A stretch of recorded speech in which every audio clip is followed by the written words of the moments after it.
यह वह समय था जब सभी अभियान धीमे पड़ चुके थे और रोज आने वाली खबर एक ही दिशा में इशारा कर रही थी कि रास्ते खाली हो रहे हैं और जो फैसले निकलते हैं वे जमीन पर पहुंचने से पहले ही बेअसर हो जाते हैं। हर जगह एक सी बात सुनी जा रही थी कि ऊपर तक कोई सुनने वाला नहीं और नीचे तक कोई जवाब देने वाला नहीं। यही वह खामोशी थी जिसने पूरे मोर्चे को एक ऐसे मोड़ पर ला दिया जहां अगला कदम सिर्फ एक स्थिति नहीं बल्कि पूरा परिणाम तय करने वाला था। तो चलिए शुरू करते हैं। सन 1704 तक मुगल साम्राज्य थकान और कमजोरी से घिर चुका था। 80 वर्ष का औरंगजेब 2 दशक से दक्खन में मराठों से लड़ रहा था। बुरहानपुर, खानदेश, औरंगाबाद और अहमदनगर की रसद टूट चुकी थी। काफिले लुटते, घोड़े भूख से मरते और फौजें महीनों बिना वेतन के पड़ी रहती। इसके अलावा उत्तर के समृद्ध सूबे जैसे गुजरात, मालवा और अजमेर के खजाने भी दक्षिण की लड़ाई में खाली हो गए, जिससे गुजरात में बगावत और कर्ज की स्थिति बन गई। अहमदाबाद, सूरत और बड़ौदा में व्यापार ठहर गया और लगान वसूली रुक गई और इसीलिए मुगल दरबार हर दिन जंग, बगावत और कमी की रिपोर्टों से भरा रहता। फिर भी औरंगजेब अडिग था क्योंकि उसे यकीन था कि मराठों को कुचल देने से पूरा देश काबू में आ जाएगा। उसने अपने बेटे आजम शाह को, जो गुजरात का सूबेदार था, आदेश दिया कि सीमाएं मजबूत रखे और दक्खन मार्ग पर नजर रखे। मगर खजाना खाली था और चौकियां बिना वेतन के चल रही थी। इसके उलट मराठा सरदार अब पहले से ज्यादा संगठित थे। उन्होंने नया तरीका अपनाया जो था कि जहां मुगल शासन कमजोर हो वही वार करो और पहाड़ियों में लौट जाओ।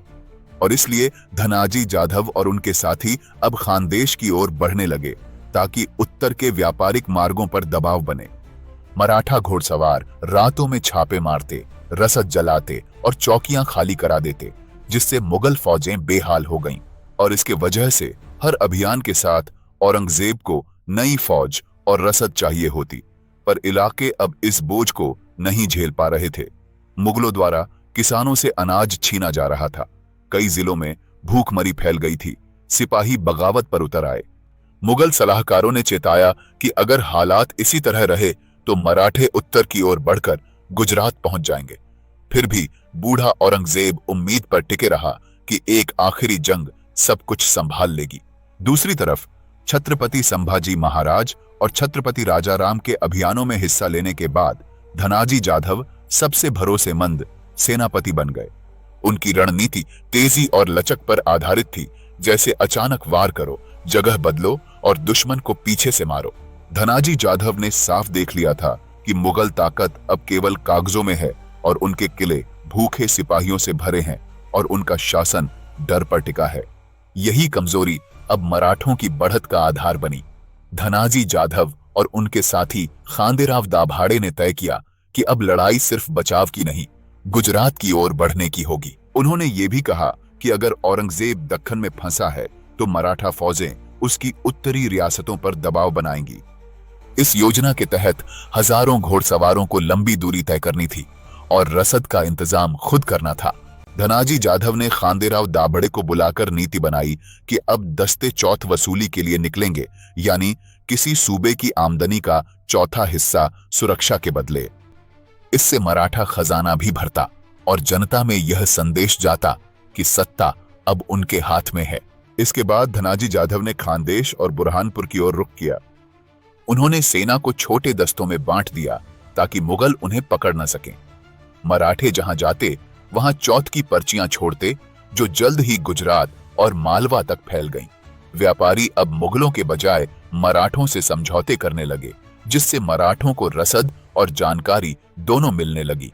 उधर औरंगजेब को अंदाजा नहीं था कि मराठे इतनी दूर तक पहुंच जाएंगे। वह अब भी दक्षिण की घेराबंदियों में फंसा था, जबकि धनाजी जाधव और खांदेराव दाभड़े की टुकड़ियां चुपचाप आगे बढ़ रही थीं। सबसे पहले कमजोर सूबे के रूप में मराठों द्वारा गुजरात ही चुना गया।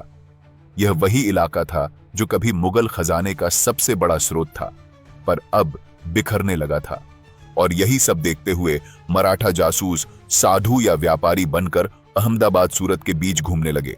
आजम शाह बार बार औरंगजेब को लिखता रहा कि गुजरात को बचाने के लिए नई फौज और धन भेजा जाए, पर दक्खन से कोई जवाब नहीं आया। औरंगजेब अब साम्राज्य की हर परेशानी पर नजर नहीं रख पाता था। उसके डेरे से निकले हुक्मनामे जब तक पहुंचते, हालात पहले ही बिगड़ चुके होते। वही गुजरात के दक्षिणी इलाकों में मराठा सवार अब खुले तौर पर दिखने लगे थे। छोटे चौकियों पर धावा हुआ।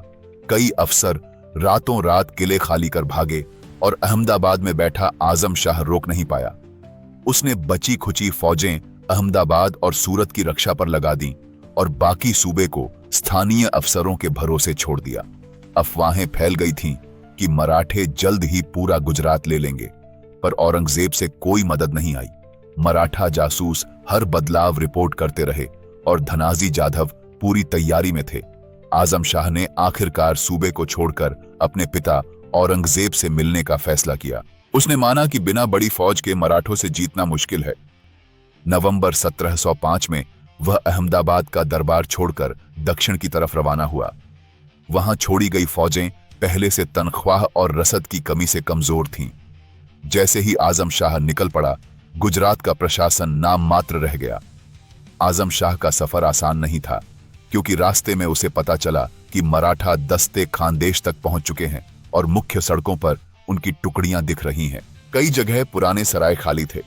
स्थानीय लोग रसद देने से इनकार कर रहे थे और यात्रा ने उसे यकीन दिला दिया कि मुगलों का डर लोगों के दिलों से उतर चुका है। 25 मार्च 1706 को आजम शाह अहमदनगर पहुंचा और औरंगजेब को बताया कि गुजरात हाथ से निकल चुका है। औरंगजेब का ध्यान अभी भी दक्खन के किलों पर ही था।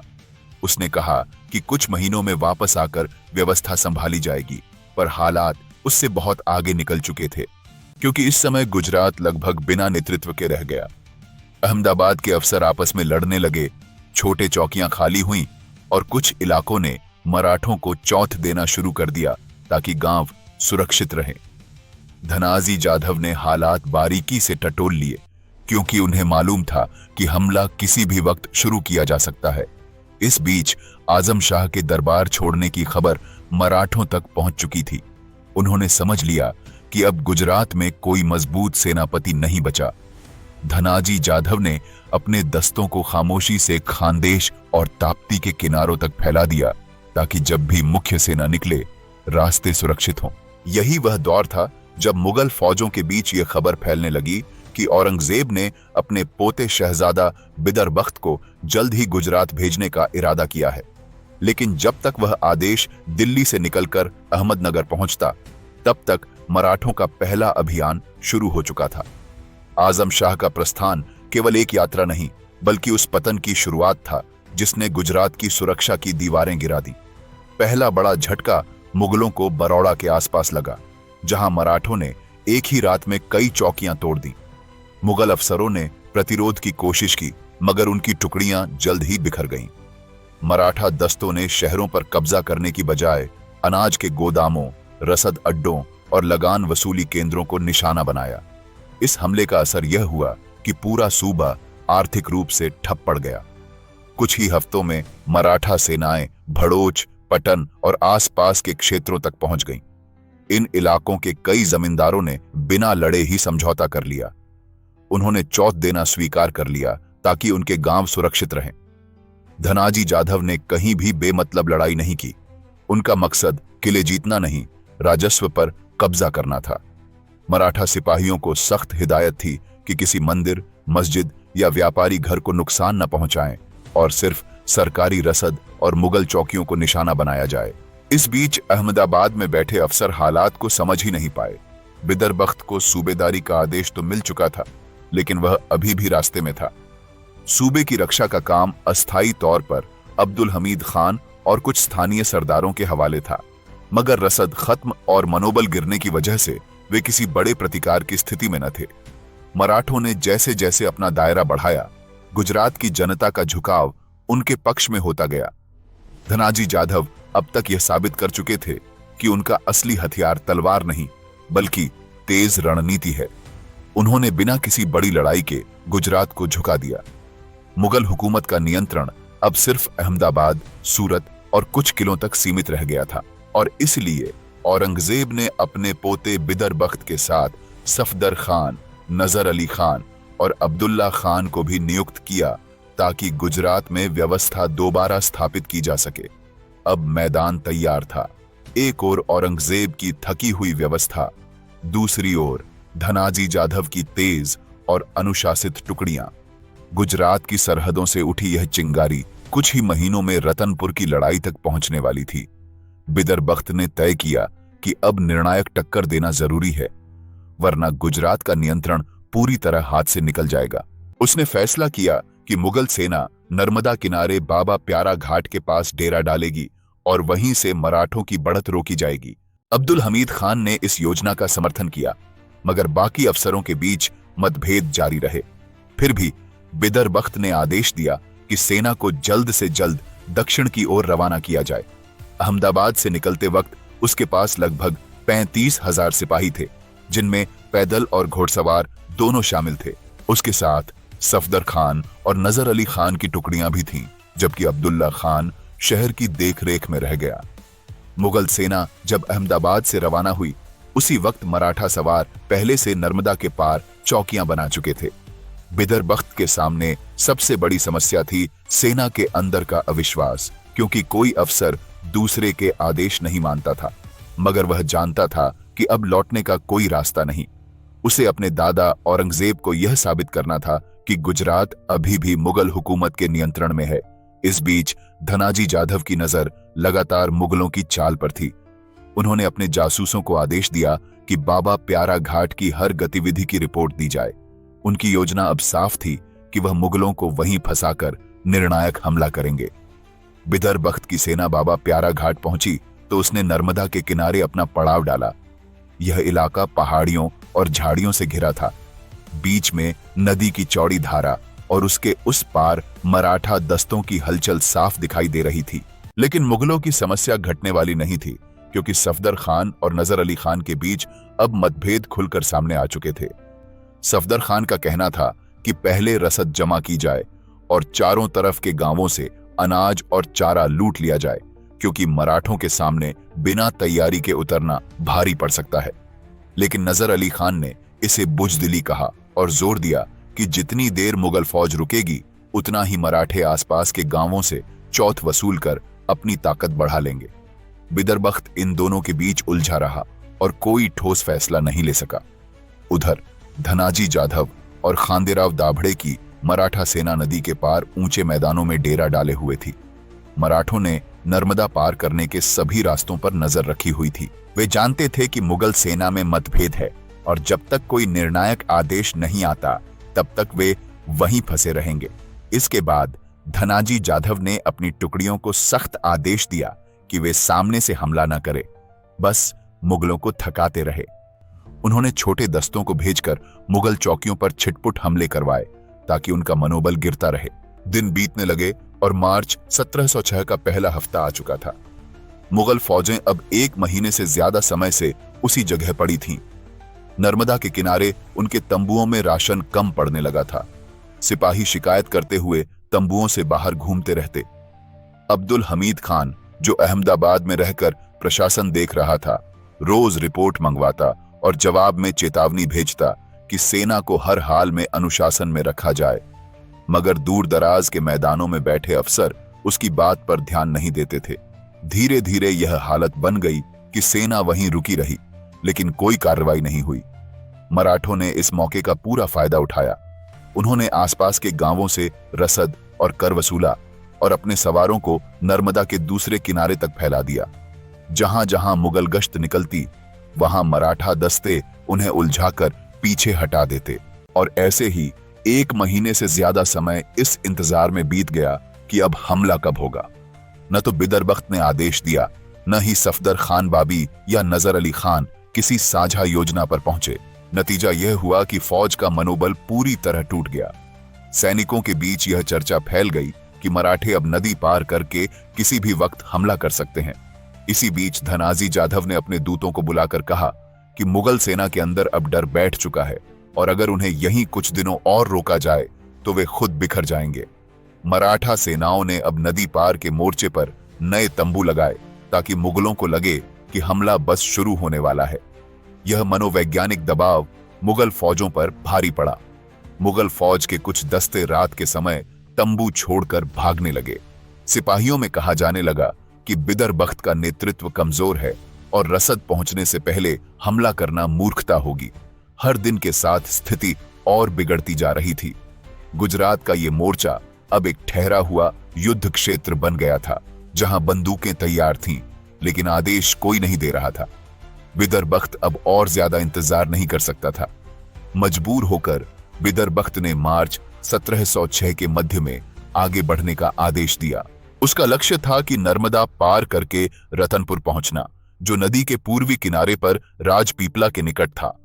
इस इलाके का भूगोल मुगलों के लिए नया था। रास्ता पत्थरीला, जंगलों से भरा और बीच बीच में दलदली था। सफदर खान बाबी ने सुझाव दिया कि पहले नदी के दोनों किनारों पर चौकियां बना ली जाएं, ताकि रसद का रास्ता सुरक्षित रहे। लेकिन नजर अली खान जल्द से जल्द रतनपुर पहुंचना चाहता था। बिदर बख्त ने अंततः नजर अली खान की राय मान ली और सेना को बिना पूरी तैयारी के आगे बढ़ा दिया। उधर धनाजी जाधव पहले से यह सब जान रहे थे। उन्होंने खांदेराव दाभड़े से कहा कि जैसे ही मुगल फौज नदी पार करे, वैसे ही घेराबंदी शुरू कर दी जाए। धनाजी जाधव का मकसद था मुगलों को खुले मैदान में लाकर जकड़ लेना, ताकि भागने की कोई गुंजाइश न रहे। मुगल फौज ने जब नर्मदा पार की, तब तक मराठों ने दूसरी तरफ ऊंचे इलाकों पर अपनी टुकड़ियां फैला दी थीं। रतनपुर पहुंचने से पहले ही मराठा सवारों ने मुगल चौकियों को परेशान करना शुरू कर दिया। इन छिटपुट झड़पों से मुगल सैनिकों में बेचैनी फैल गई। कई दस्ते नदी पार करने के बाद भी बिखरे रह गए, जिससे बिदर बख्त की पंक्तियां अधूरी रह गईं। सफदर खान बाबी ने कई बार चेतावनी दी कि यह युद्ध भूमि अनुकूल नहीं है। उसने कहा कि चारों ओर जंगल है, पीछे नदी है और आगे ऊंचाई पर मराठे बैठे हैं, इसलिए यहां ठहरना जानलेवा होगा। मगर किसी ने उसकी बात नहीं सुनी। धनाजी जाधव ने उसी रात आदेश दिया कि जब मुगल फौज का मुख्य भाग रतनपुर के मैदान में उतरे, तब मराठा तोपें और घोड़सवार 3 दिशाओं से हमला करें। मराठों ने अपने झंडे नीचे रख दिए ताकि दुश्मन को उनकी पूरी संख्या का अंदाजा न हो सके। रतनपुर के पास जब सुबह हुई तो मुगल फौज ने देखा कि सामने के मैदान पर मराठा सवार झुंडों में हलचल कर रहे हैं। बिदर बख्त ने समझा कि यह कोई छोटा हमला होगा और उसने अपनी पंक्ति आगे बढ़ाने का आदेश दिया। लेकिन उसे यह नहीं पता था कि यह वही जगह है जहां धनाजी जाधव उनको लाना चाहते थे। खांदेराव दाभड़े ने धनाजी जाधव के आदेश पर नदी के किनारे वाले रास्ते को बंद कर दिया, ताकि मुगल फौज पीछे न लौट सके। चारों दिशाओं से मराठा सवार धीरे धीरे घेरा कसने लगे। पहला हमला दोपहर से पहले हुआ। मराठा तोपों ने मैदान के बीचों बीच शोर मचाया, जिससे मुगल पंक्तियां हिल गईं। सफदर खान ने अपने सिपाहियों को संभालने की कोशिश की, लेकिन मराठों के घोड़े बहुत तेज थे। वे आगे बढ़कर तोप के गोलों के बीच से निकलते और सीधा मुगल चौकियों पर टूट पड़ते। कुछ ही घंटों में मुगल पंक्तियां टूटने लगीं। नर्मदा पार करके आई रसद गाड़ियां पीछे छूट गईं और मराठा दस्तों ने उन्हें घेर लिया। जैसे ही मुगल सवार आगे बढ़े, खांदेराव दाभड़े ने दाएं मोर्चे से हमला बोल दिया। अचानक हुए इस प्रहार से मुगल फौज में अफरा तफरी मच गई। सिपाही भागने लगे और आदेश सुनाई देना बंद हो गया। सफदर खान बाबी ने अपनी छोटी टुकड़ी के साथ रतनपुर के किले की दिशा पकड़ने की कोशिश की, लेकिन रास्ता पहले ही मराठों ने काट दिया था। कुछ ही देर में वह और नजर अली खान दोनों घेर लिए गए। दोनों ने आत्मसमर्पण किया और उन्हें धनाजी जाधव के सामने लाया गया। मुगल फौज की रीढ़ अब टूट चुकी थी। बिदर बख्त ने बाकी बचे सैनिकों को पीछे हटने का आदेश दिया, लेकिन नदी के रास्ते पहले ही बंद हो चुके थे। धनाजी जाधव खुद बीच मैदान में खड़े थे और उनके संकेत पर हमला रुकता और दोबारा शुरू होता। वह किसी एक हिस्से पर जोर नहीं डाल रहे थे। उनकी योजना थी कि मुगल सेना खुद अपनी थकान से टूट जाए। शाम तक स्थिति इतनी बिगड़ चुकी थी कि मुगल फौज का बड़ा हिस्सा या तो मारा गया या भागकर नदी की तरफ चला गया। नदी पार करने की कोशिश में सैकड़ों सिपाही डूब गए। सफदर खान बाबी और नजर अली खान को बंदी बनाकर मराठा शिविर में ले जाया गया, जबकि बिदर बख्त अपनी जान बचाकर कुछ गिने चुने अफसरों के साथ दक्षिण की ओर भागा। यह जंग सिर्फ एक सैन्य हार नहीं थी, बल्कि यह मुगल सत्ता की वह दरार थी जो अब साफ दिखने लगी थी। गुजरात की फौजें, जो कभी औरंगजेब के हुक्म पर उत्तर भारत की सीमाओं की रक्षा करती थीं, अब मराठों के हाथों पूरी तरह बिखर चुकी थीं। रतनपुर के मैदान पर जब रात गिरी तो मुगल साम्राज्य की शान के साथ उसका आत्मविश्वास भी वहीं दफन हो गया। मराठा सवार रात भर जलती मशालों के बीच मुगल तंबुओं की तलाशी लेते रहे।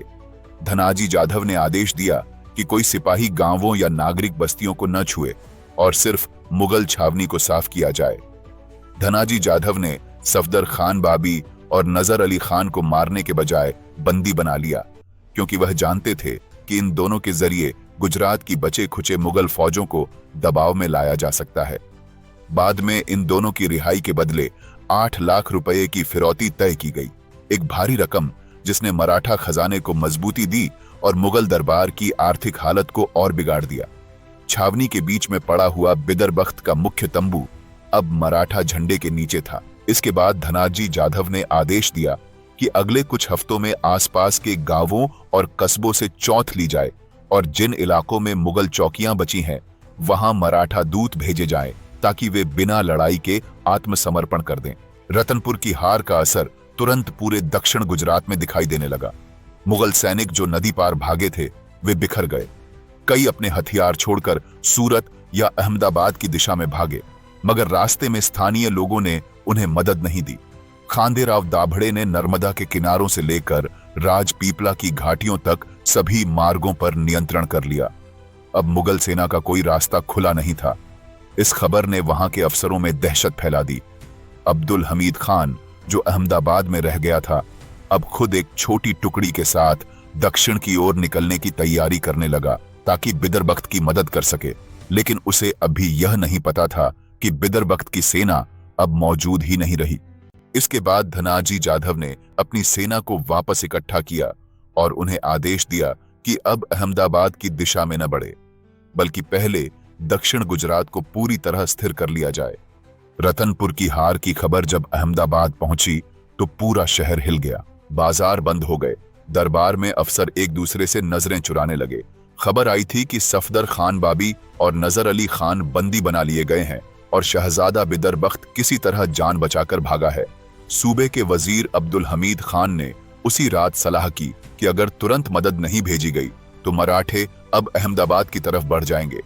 उसने अपनी सीमित फौज इकट्ठी की, मुश्किल से 4000 सिपाही, और मार्च के आखिरी हफ्ते में दक्षिण की ओर रवाना हो गया। यात्रा शुरू से ही कठिन थी। रास्ते में हर गांव मराठा नियंत्रण में आ चुका था। जहां जहां अब्दुल हमीद खान का काफिला पहुंचा वहां लोगों ने अनाज देने से इनकार कर दिया। फिर भी वह आगे बढ़ता गया, क्योंकि उसे लगता था कि शायद बिदरबख्त अभी जिंदा है और किसी किले में शरण लिए हुए है। कुछ ही दिनों में उसका दल बाबा प्यारा घाट के पास पहुंचा, वही जगह जहां पहले मुगल सेना महीनों तक पड़ी रही थी। अब वहां सिर्फ जले हुए तंबू और बिखरी रसद गाड़ियां थीं। यह देखकर उसका मनोबल टूट गया, लेकिन उसने आगे बढ़ने का फैसला किया। दूसरी तरफ खांदेराव दाभड़े के मराठा सवार पहले ही उसकी गतिविधियों पर नजर रखे हुए थे। जैसे ही अब्दुल हमीद खान का दल नर्मदा के किनारे पहुंचा, मराठों ने 3 दिशाओं से घेरा डाल दिया। अब्दुल हमीद खान ने अपने सिपाहियों को मोर्चा लेने का आदेश दिया, मगर लड़ने की स्थिति अब नहीं थी और मराठों की संख्या कई गुना ज्यादा थी। कुछ ही घंटों में मुगल पंक्तियां टूट गईं और सैकड़ों सिपाही भाग खड़े हुए।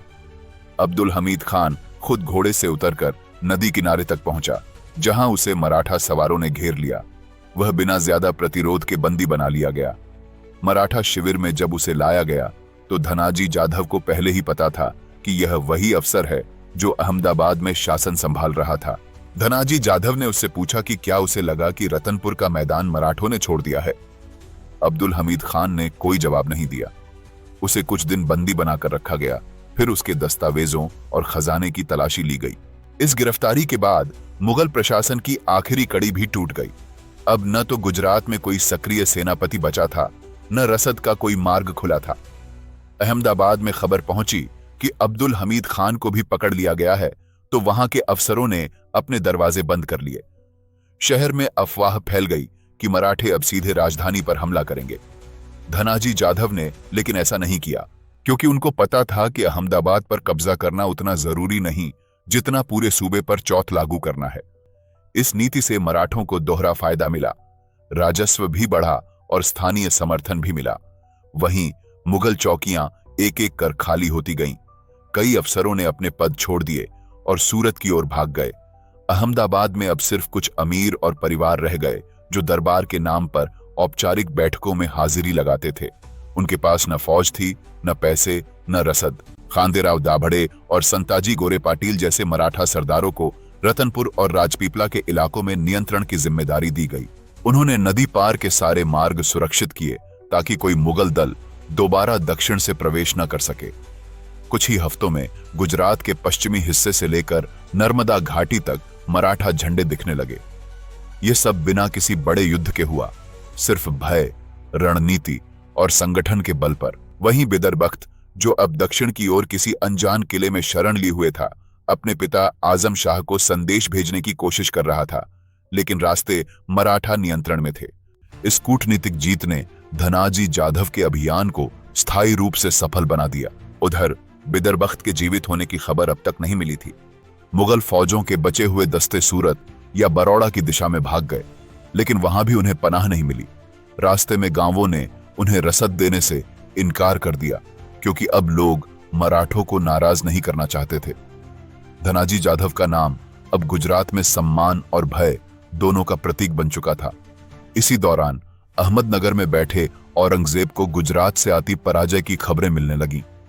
पहले उसने सोचा कि यह अस्थायी झटका है, लेकिन जैसे जैसे रतनपुर, राजपीपला और अहमदाबाद के हालात साफ हुए, उसे एहसास हुआ कि यह हार उसकी उम्र की सबसे बड़ी चोट है। मगर उस समय भी वह दक्षिण के किलों में उलझा रहा और गुजरात उसके हाथ से सदा के लिए निकल गया। उसके निजी मुंशी मोहम्मद काजिम ने बाद में लिखा, जब गुजरात की खबर आई, सम्राट ने कुरान बंद कर दिया और कुछ देर तक सिर झुकाए बैठे रहे।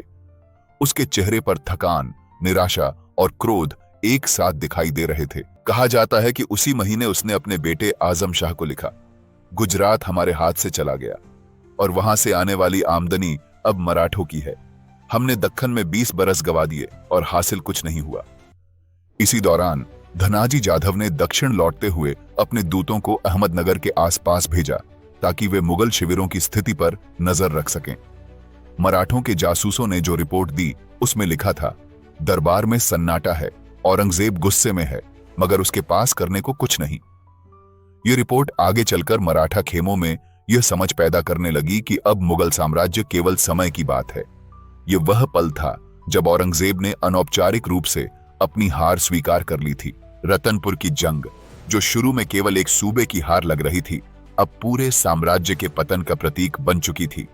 और इस तरह 1706 का वर्ष वह मोड़ साबित हुआ जहां औरंगजेब का साम्राज्य इतिहास बन गया और मराठा स्वराज्य आने वाले युग की सच्चाई। एक तरफ जहां औरंगजेब तलवार लेकर दक्खन में खड़ा रह गया, वही धनाजी जाधव दिमाग लेकर गुजरात जीत गए। और इसलिए इतिहास साफ कहता है, जब राजा जिद पकड़ ले और सेनापति अकल पकड़ ले, तो साम्राज्य अक्ल वाले के नाम होता है। यह कहानी अगर आपके दिल को छू गई हो, तो छत्रपति राजाराम के पलायन को महसूस कीजिए, रानी कमलापति के बलिदान को समझिए और रामसेज की घेराबंदी को जानना शुरू कीजिए। अगर आपको हमारा रिसर्च अच्छा लगे तो नीचे डिस्क्रिप्शन में दिए लिंक से सपोर्ट करें। जय हिंद, जय भारत।